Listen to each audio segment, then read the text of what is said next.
Bismillahirrahmanirrahim. Assalamualaikum warahmatullahi wabarakatuh. Innal hamdalillah nahmaduhu wa nasta'inuhu wa nastaghfiruh wa na'udzu billahi min shururi anfusina wa min sayyiati a'malina. May yahdihillahu fala mudilla lahu wa may yudlil fala hadiya lahu. أشهد أن لا إله إلا الله وحده لا شريك له وأشهد أن محمدا عبده ورسوله صلى الله عليه وعلى آله ومن سار على نهجه وتمسك بسنته إلى يوم الدين وسلم تسليما كثيرا. يا أيها الذين آمنوا اتقوا الله حق تقاته ولا تموتن إلا وأنتم مسلمون. يا أيها الناس اتقوا ربكم الذي خلقكم من نفس واحدة وخلق منها زوجها وبث منهما رجالا كثيرا ونساء واتقوا الله الذي تساءلون به والأرحام إن الله كان عليكم رقيبا. يا أيها الذين آمنوا اتقوا الله وقولوا قولا سديدا يصلح لكم أعمالكم ويغفر لكم ذنوبكم ومن يطع الله ورسوله فقد فاز فوزا عظيما. أما بعد فإن أصدق الحديث كتاب الله وخير الهدي هدي محمد صلى الله عليه وسلم وشر الأمور محدثاتها وكل محدثة بدعة وكل بدعة ضلالة وكل ضلالة في النار. Alhamdulillah, puji syukur kehadiran Allah Subhanahu wa taala atas segala limpah nikmat yang tiada terhingga. Nikmat Allah Subhanahu wa taala senantiasa tercurahkan kepada seluruh makhluknya, dan itu tidak pernah terhenti walaupun hanya sekejap mata. Salawat beriringkan salam kepada Nabi kita tercinta Nabi Muhammad sallallahu alaihi wasallam. Ikhwani fid din, rahimani rahimakumullah. Alhamdulillah, di malam yang berbahagia ini, di tanggal 2 Safar tahun 1446 Hijriah, bertepatan tanggal 7 Agustus 2024 Masehi, kita berkumpul kembali di tempat yang mulia ini, di salah satu rumah Allah Subhanahu wa taala, dalam rangka beribadah kepada Allah Subhanahu wa taala, melaksanakan, menegakkan salat fardu maghrib berjamaah, kemudian diikuti dengan zikrullah, mengingat Allah Subhanahu wa taala yang tujuannya untuk menenangkan hati kita. Allah Subhanahu wa taala berfirman, ala bidzikrillah tatma'innul qulub. Ketahuilah, hanya mengingat Allah hati itu menjadi tenang. Setelah itu kita pun salat ba'diyah, dan ini adalah kesempatan yang berharga sekali. Menunggu waktu Isya, kita duduk sejenak, bersabar sejenak, menahan diri untuk mendengarkan ayat-ayat Allah Subhanahu wa taala, untuk mendengarkan hadis Nabi kita tercinta Nabi Muhammad sallallahu alaihi wasallam. Alangkah beruntungnya kita bisa diberikan kesempatan untuk sama-sama mempelajari agama Allah Subhanahu wa taala. Dan ini adalah suatu kesempatan yang itu merupakan adalah kelapangan yang Allah berikan kepada kita, kemudahan yang Allah berikan kepada kita untuk talabul ilm. Imam Ahmad bin Hanbal rahimahullah ta'ala pernah berkata bahwasanya talabul ilm, mempelajari ilmu agama Allah Subhanahu wa taala, la ta'dil syai', tidak ada yang bisa menandinginya. Setelah salat, setelah ibadah maktubah, setelah ibadah-ibadah fardu, maka tidak ada yang bisa menandinginya. Talabul ilm, Iza salahul niyah, jika niatnya baik. Jadi kalau niatnya baik dalam talabul ilm, maka tidak ada bisa yang menandinginya setelah amalan-amalan fardu yang Allah fardukan. Maka kita memperhatikan bagaimana para ulama kita dalam mempelajari agama Allah Subhanahu wa taala, mereka bersemangat karena mereka mengetahui bahwa itu adalah warisan Nabi. Al ulama warathatul anbiya. Jadi ulama itu warisan para nabi. Mereka para nabi dan rasul itu mewariskan ilmu. Dan ini dalam rangka merebut warisan. Atas nama warisan tidak ada satupun yang tidak menginginkan warisan berupa harta benda. Akan tetapi yang diwariskan oleh Nabi kita tercinta Nabi Muhammad dan sallallahu alaihi wasallam adalah ilmu. Maka sudah sepatutnya kita bersyukur kepada Allah Subhanahu wa taala untuk bisa mengetahui, memahami agama Allah Subhanahu wa taala. Baik, itu sedikit muqaddimah sebelum kita melanjutkan pelajaran kita di matan Al-Aqidah At-Tahawiyah. Kita di bagian keempat, insyaallah di bagian keempat tentang beriman kepada Nabi kita tercinta Nabi Muhammad sallallahu alaihi wasallam, dan ini adalah pertemuan kita yang ke-15 pada pembahasan matan Al-Aqidah At-Tahawiyah di halaman 12. Untuk selanjutnya maka marilah sama-sama kita dengarkan apa yang dibawakan oleh muallif penulis Imam Abu Ja'far At-Tahawi di dalam matan akidahnya. Tafadhol. Yang poin 44 halaman 12.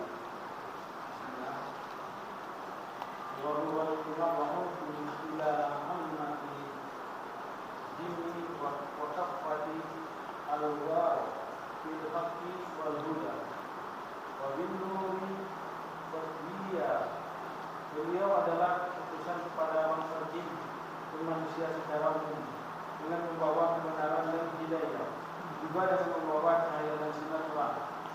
Baik. Kemudian muallif Imam Abu Ja'far At-Tahawi rahimahullah taala menyebutkan pada matan ini, wa huwal mab'utsu ila 'ammatil jin. Beliau adalah utusan kepada bangsa jin, wa kafatil war, dan manusia secara umum, bil haqq wal huda, dengan membawa kebenaran dan hidayah, petunjuk, wa bin nuri wad diya, juga dengan membawa cahaya dan sinar terang. Jadi muallif Imam Abu Ja'far At-Tahawi menjelaskan di dalam matan akidahnya bagaimana kedudukan Nabi kita tercinta Nabi Muhammad sallallahu alaihi wasallam. Siapa beliau sebenarnya? Yang dijelaskan pada matan, wa huwal mab'uts, dialah, beliaulah Nabi sallallahu alaihi wasallam yang diutus ila 'ammatil jin, kepada seluruh jin, wa kafatil wara, dan kepada secara manusia secara, jadi jin dan manusia. Nabi kita tercinta sallallahu alaihi wasallam diutus kepada golongan jin dan manusia. Karena dua golongan ini yang diwajibkan untuk beribadah kepada Allah Subhanahu wa taala. Yang mereka dua golongan ini tujuan mereka diciptakan untuk beribadah kepada Allah Subhanahu wa taala. Yang sebagaimana kita ketahui nasnya di dalam surah Az-Zariyat ayat 56, wa ma khalaqatul jinna wal insa illa liya'budun. Tidaklah aku ciptakan jin dan manusia kecuali untuk beribadah kepadaku. Lalu Nabi sallallahu alaihi wasallam dijelaskan oleh muallif pada poin ini bil haqq. Jadi Nabi sallallahu alaihi wasallam diutus dengan kebenaran, membawa kebenaran dari sisi Rabbul Alamin. Sebagaimana di awalnya telah kita jelaskan, tasdiqu fimal akhbar. Kita membenarkan apa yang dibawa oleh Nabi sallallahu alaihi wasallam karena dibawanya kebenaran dari sisi Rabbul Alamin, wahyu yang jelas, nyata, yang melewati malaikat Jibril dari sisi Rabbul Alamin kepada Nabi kita tercinta sallallahu alaihi wasallam, dan itu tidak bisa diambil, dirasuki oleh makhluk-makhluk yang lainnya. Kalau kita hayati bagaimana jin berusaha untuk merebutnya, mereka dilempari oleh meteor-meteor, bintang-bintang berapi, sehingga tidak bisa mereka merebut, mencuri berita tersebut. Dan orang bangsa jin, di dalam surat jin disebutkan sebelum Nabi sallallahu alaihi wasallam diutus, mereka ada tempat duduk di langit tersebut. Jadi mereka ada tempat duduk di langit tersebut, maqa'ida lis-sam'. Mereka duduk di langit sebelum diutusnya Nabi SAW. Tetapi setelah Nabi SAW diutus, mereka tidak diperbolehkan untuk mencuri berita, agar tidak bercampur aduknya mana yang wahyu dari sisi Rabbul Alamin dan mana yang nanti disusupi oleh bangsa-bangsa jin yang mereka memang sengaja untuk mencuri berita dari langit. Taib wal huda, dan sebagai petunjuk, wabin nuri wad diya, juga membawa cahaya dan sinar terang. Itu yang dibawakan oleh muallif rahimahullahu taala. Kemudian kita sejenak menjelaskan apa maksud dari muallif pada poin ini. Jadi ini adalah poin yang terakhir pada beriman kepada Nabi kita tercinta Nabi Muhammad sallallahu alaihi wasallam. Karena poin berikutnya itu telah berkenan dengan Al-Qur'anul Karim. Tentang Al-Qur'an, wa annal Qur'ana kalamullah. Sudah. Jadi ini yang terakhir pembahasan tentang beriman kepada Nabi kita tercinta Nabi Muhammad sallallahu alaihi wasallam.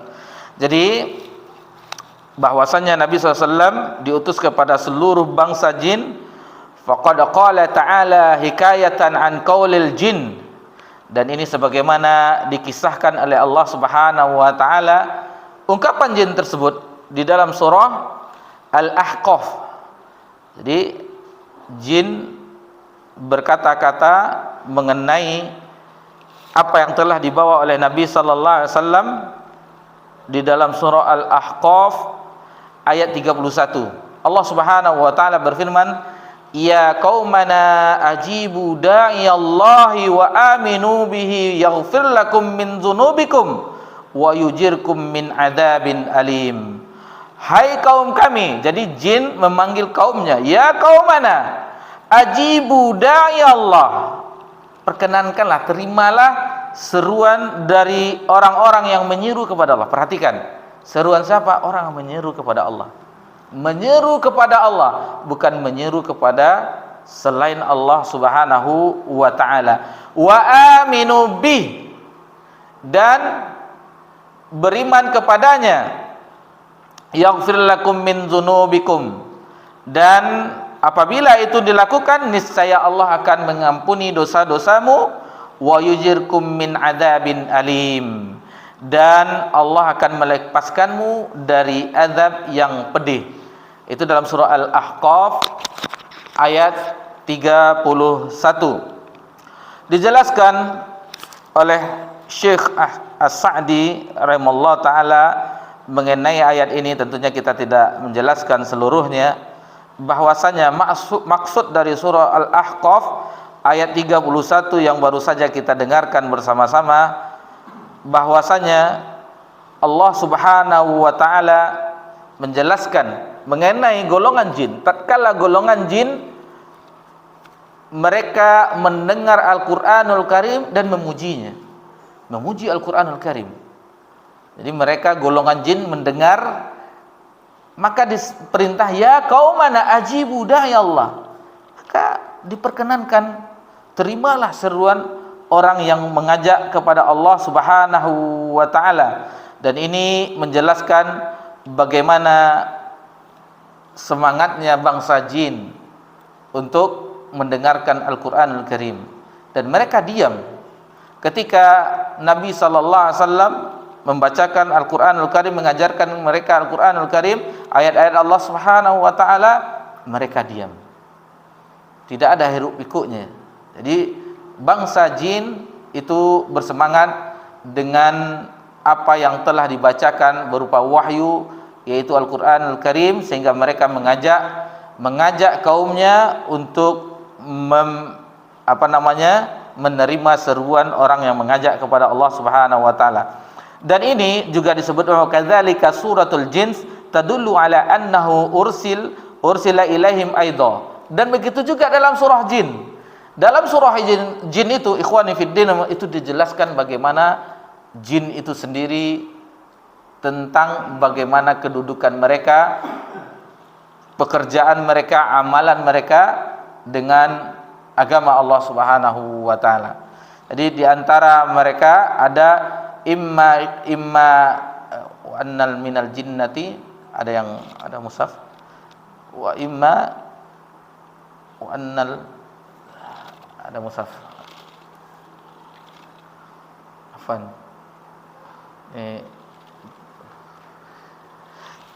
dimulai dari ayat yang pertama sampai ayat yang beberapa ayat setelahnya itu menjelaskan bagaimana jin dijelaskan semuanya mengenai jin, dimulai dari ayat pertama sampai beberapa ayat setelahnya.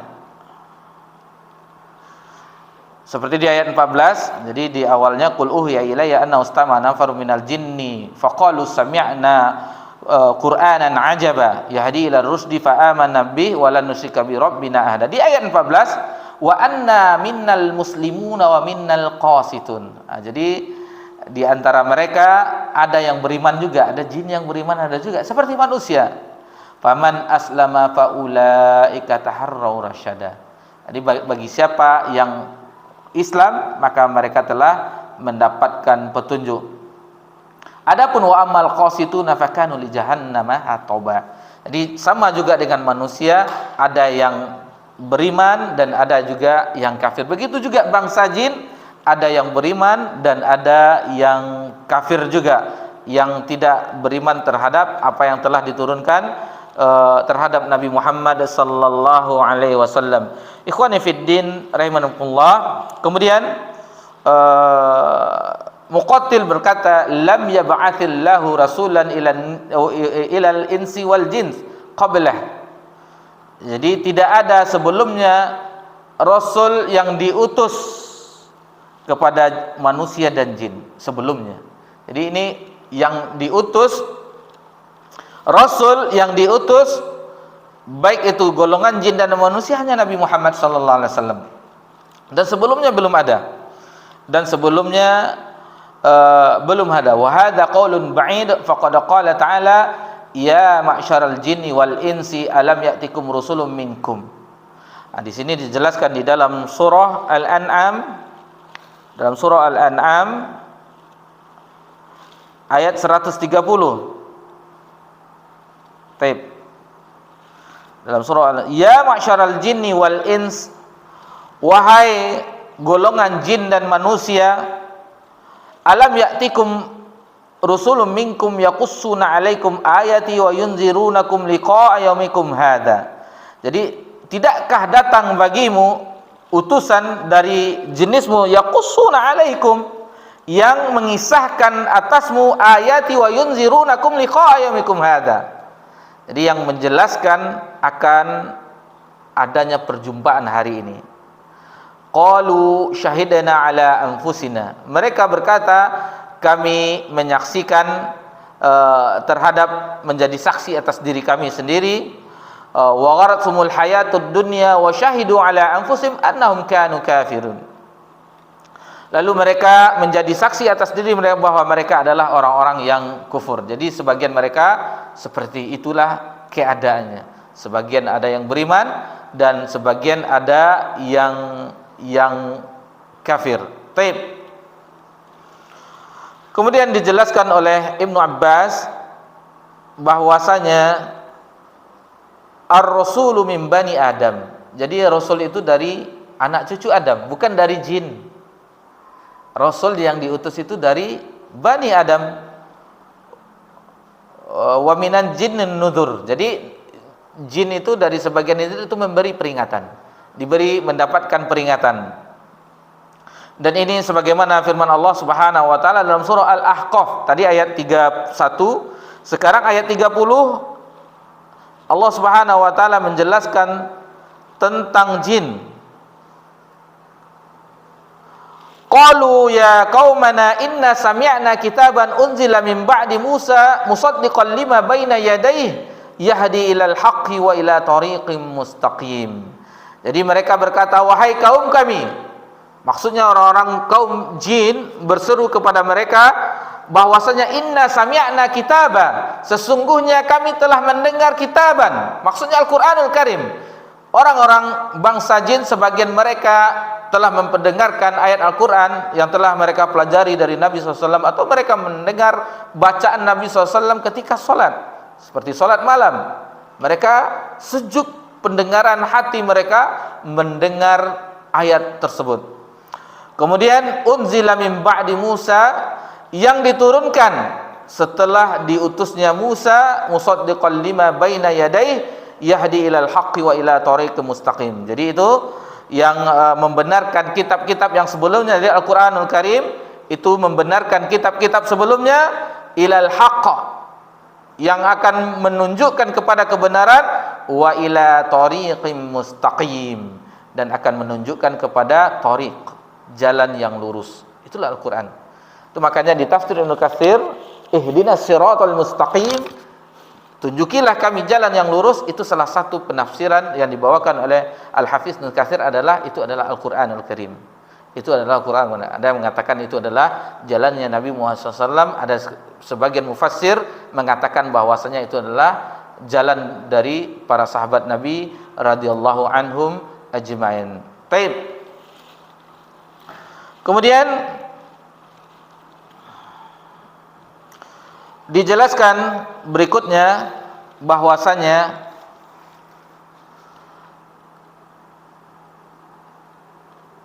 tadi dari golongan jin. Sekarang Nabi SAW diutus untuk kalangan seluruh manusia. Tadi dari golongan jin, seluruh jin. Sekarang dalil-dalil yang disebutkan di sini oleh pensyarah, wa ma arsalnaka illa kafatan linnasi basyira wa nadhira, dalam surah Saba ayat 28, yang menjelaskan bahwasanya Nabi SAW diutus untuk seluruh golongan manusia. Tidaklah kami mengutus engkau illa kafatan linnas, kecuali untuk seluruh manusia, basyira wa nadhira, sebagai pembawa berita gembira, wa nadhira, sebagai pembawa berita peringatan, ancaman. Jadi berita gembira dan ancaman. Kemudian firman Allah Subhanahu wa taala di ayat yang lain, di dalam surah Al-A'raf ayat 158,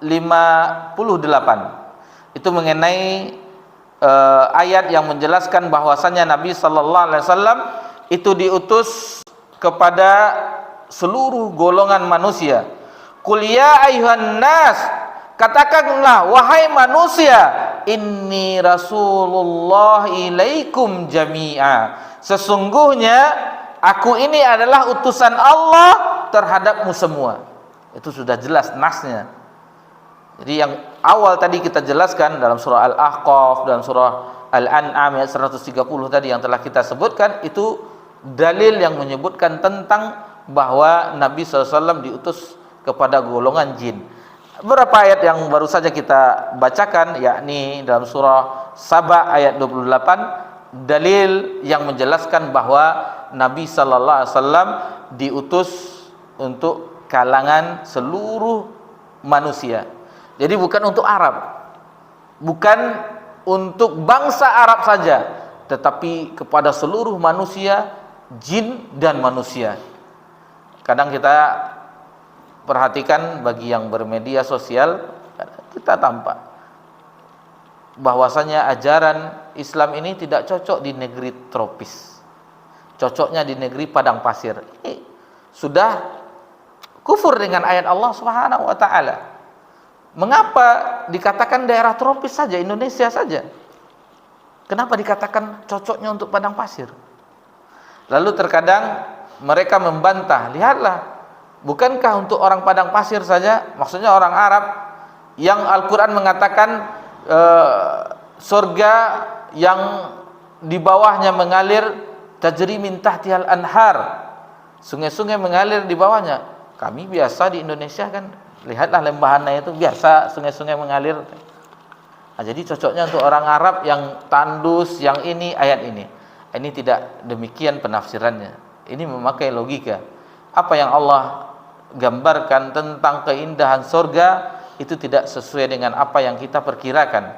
Karena keindahan surga dijelaskan bahwasanya itu tidak pernah terlihat oleh mata, tidak pernah terdengar oleh telinga, dan tidak pernah terbesit di dalam hati. Samanya nama itu bukan samanya hakikat. Karena bagaimana nikmatnya surga itu tidak bisa kita bayangkan sekarang. Nabi sallallahu alaihi wasallam, ada sebuah riwayat disebutkan oleh Nabi sallallahu alaihi wasallam, ada manusia yang paling sengsara di dunia, yang tidak pernah merasakan kebahagiaan, ketenangan, kenikmatan sedikit pun, ketika dicelupkan dengan sebentar, dicelupkan dengan surga, dicelupkan, bagaimana sebentar saja, lalu ditanyakan, apakah engkau pernah merasakan kesengsaraan? Tidak pernah. Padahal kehidupannya ketika di dunia itu tidak pernah merasakan kenikmatan, sengsara, paling sengsara, tetapi dicelupkan sedikit dengan kenikmatan surga, ketika ditanyakan tidak pernah merasakan kesengsaraan. Begitulah kenikmatan surga. Dan begitu juga sebaliknya, orang yang penuh kenikmatan ketika di dunia, semuanya mendapatkan apa yang diinginkan ketika di dunia, namun dicelupkan sejenak ke dalam api neraka, ketika ditanyakan apakah pernah mendapatkan kesenangan, maka dia menjawab tidak pernah. Karena apa yang telah dialaminya sedikit dari celupan neraka itu melupakan semua kenikmatan yang pernah dirasakannya di dunia. Itulah bagaimana perbandingannya. Taib. Terakhir tadi dalam surah Al-A'raf ayat 158, "Qul ya ayyuhan nasu inni rasulullah ilaikum jami'a." Katakanlah wahai manusia, sesungguhnya aku ini adalah utusan Allah atasmu semuanya. Kemudian dalam surah Al-An'am ayat 19, banyak dibawakan oleh pensyarahnya ayat-ayat mengenai Nabi sallallahu alaihi wasallam diutus kepada dua golongan, jin dan manusia. Dalam surah Al-An'am ayat 19, wa uhiya ilayya hadzal qur'anu liunzirakum bihi wa man balagh. Jadi Nabi sallallahu alaihi wasallam itu diwahyukan atasnya Al-Qur'an ini, fungsinya untuk memperingatkan kamu dengannya, wa man balagh, dan dia adalah penyampainya. Baik. Kemudian dalam surah An-Nisa ayat 79, dalam surah An-Nisa ayat 79, wa arsalnaka lin-nasi rasula wa kafa billahi syahida. Jadi, dan kami telah mengutus bagi manusia rasul, dan cukuplah Allah menjadi saksi. Jadi setiap umat, setiap kaum itu telah diutus kepada mereka seorang rasul. Kemudian di dalam surah Yunus ayat 2, akana lin-nasi ajaban aw hayna ila rajulin minhum an anzirin nasa wa basyiral ladzina amanu anna lahum qadama sidqin inda rabbihim. Jadi semuanya maknanya sama, bahwasanya Nabi sallallahu alaihi wasallam diutus untuk menjelaskan apa yang telah diwahyukan kepada beliau sallallahu alaihi wasallam. Itulah surah Al-Furqan ayat pertama, tabarakalladzi nazzala al-furqana ala 'abdihi liyakuna lil 'alamina nadhira. Sebagai untuk alam ini, untuk pemberi peringatan.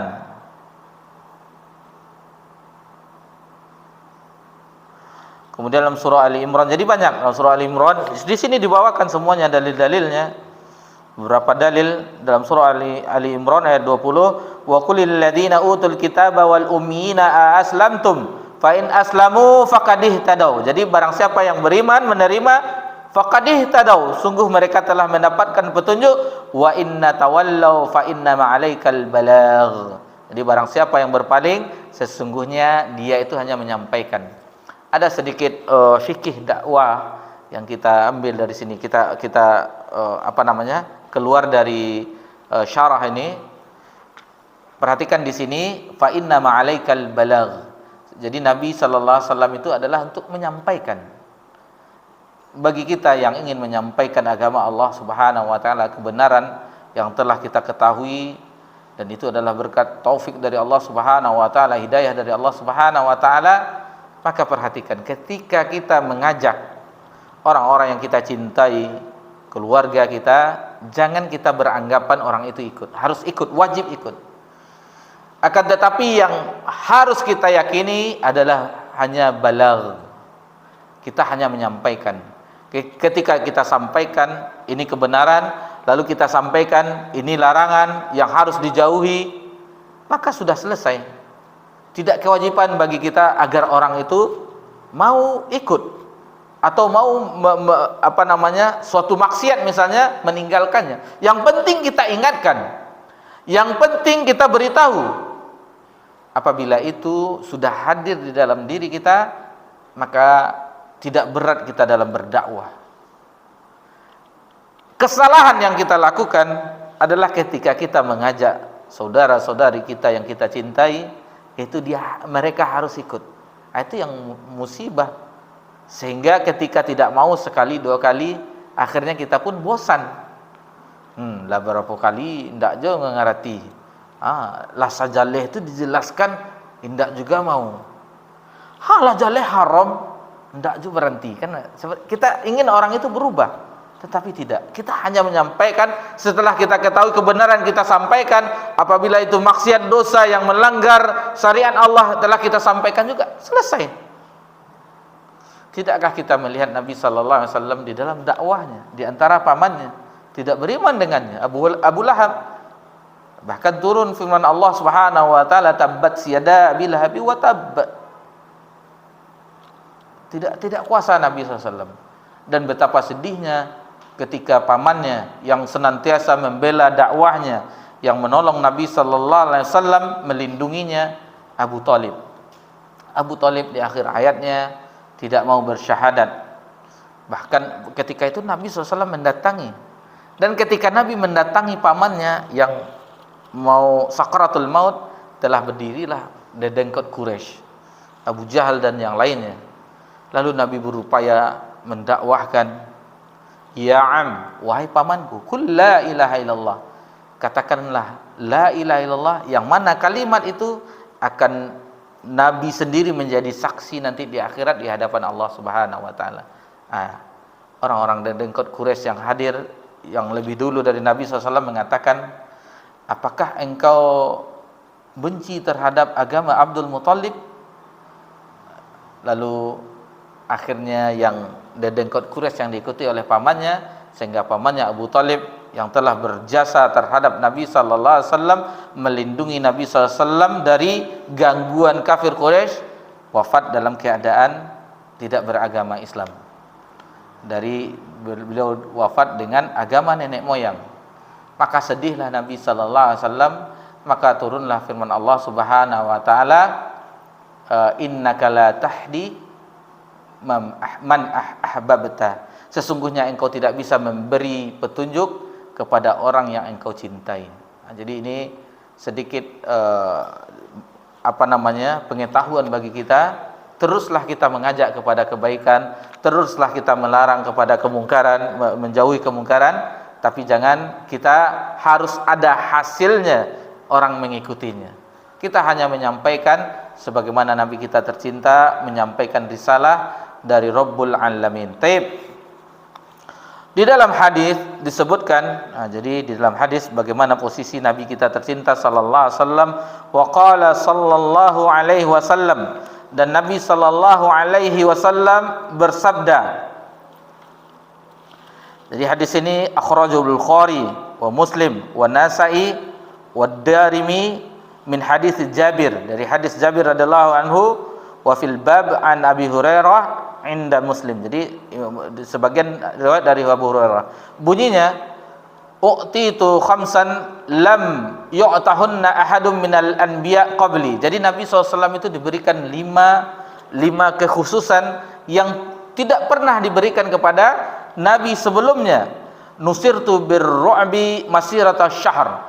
Aku diberikan rasa takut musuh sebelum diserang selama 1 bulan. Jadi Nabi SAW ingin menyerang suatu kaum, itu 1 bulan sebelumnya kaum tersebut sudah ketakutan. Jadi itu keistimewaan Nabi SAW. Kemudian Nabi juga mengatakan, wajuhilat liyal ardil masjidan wa tahura. Jadi dijadikan bagiku bumi ini menjadi masjid, dan itu suci. Jadi dimanapun kita, kecuali kandang kambing, kandang onta apa kandang kambing, dan hamam dan toilet, dan juga kuburan, itu tidak boleh dijadikan tempat sholat. Selain dari itu, selagi itu tahur, bersih, itu boleh kita melakukan di permukaan bumi manapun. Fa ayyuma rajulin min ummati adrakathu salatu falyusil. Jadi mereka dari umat Nabi SAW bisa melakukan salat sebagaimana dia inginkan. Uhilat lil ghanaim, dan dihalalkan bagiku ghanimah. Walam tahilu li ahadin qabli, dan ghanimah itu harta rampasan perang itu tidak pernah dihalalkan kepada nabi sebelumnya. Kita mengetahui bagaimana ghanimah itu di nabi-nabi sebelumnya itu dikumpulkan, di Bani Israel dikumpulkan ghanimah itu, maka datanglah petir untuk menyambarnya. Adapun untuk Nabi SAW dan umatnya itu dibagi ghanimah tersebut. Wa atiyatu syafa'ah, dan aku diberikan syafaat. Wa kana an-nabi yub'atsi ila qaumi khassah. Adapun Nabi diutus kepada kaumnya khusus saja. Wa bu'itsu ilan nasi ammah, dan aku diutus untuk seluruh manusia. Jadi itu di dalam hadis disebutkan bagaimana posisi Nabi kita tercinta sallallahu alaihi wasallam. Kemudian kalimat-kalimat, kita azan dulu atau sedikit lagi nih. Lanjut saja. Sedikit lagi. Kemudian di dalam hadis disebutkan, la yasma'u bi rajulun min hadhil ummah yahudiyyun wala nasrani thumma la yumini ila dakhalan nar. Kata Nabi SAW, tidak ada seorang pun yang mendengar apa terhadap umat ini, baik dia Yahudi wala Nasrani, walaupun dan dia Nasrani, thumma la yu'minu bi illa dakhalan nar. Kemudian mereka tidak beriman kepadaku ila dakhalan nar, kecuali dia masuk api neraka. Jadi mengenai hadis-hadis juga dijelaskan oleh muallif di sini bahwasanya Nabi SAW adalah diutus kepada seluruh jin dan manusia. Adapun mengenai bil haqq wal huda bin nuri wad diya, bahwasanya Nabi SAW itu diutus dengan kebenaran, petunjuk dan cahaya yang terang. Ini sudah jelas bahwasanya memang untuk itulah Nabi SAW diutus sebagai pembawa kebenaran, menjelaskan kebenaran. Wallazi arsala rasulahu bil huda wa dinil haqq liyuzhiru 'ala dini kullih wa kafa billahi syahida. Jadi memang Nabi SAW diutus sesuai dengan apa yang disebutkan oleh muallif pada poin ini, wa huwa al-mab'uts, bahwasanya dia, maksudnya beliau sallallahu alaihi wasallam diutus ila ammatil jin, kepada seluruh jin, dan waqafatil war, kepada seluruh manusia, bil haqq, dengan kebenaran, wal huda, dan sebagai pemberi petunjuk, wa bin nur, dan sebagai cahaya, wad diya, dan sinar yang terang. Itulah Nabi kita tercinta sallallahu alaihi wasallam. Dan barang siapa yang mau menerima seruannya, maka berbahagialah. Sebenarnya awal-awal telah kita singgung pada pembahasan ini, kullu ummati yadkhulunal jannah, setiap umatku akan masuk surga, illa man aba, kecuali bagi yang enggan. Siapa yang enggan ya Rasulullah? Yaitu orang yang man ata'i dakhalal jannah, barang siapa yang taat kepadaku maka dia akan masuk surga. Begitu juga sebaliknya, barang siapa yang tidak taat maka itulah faqad aba, itulah orang yang enggan masuk surga. Dan kita umat Nabi SAW ingin sekali masuk surga. Intinya adalah kita taat terhadap Nabi sallallahu alaihi wasallam.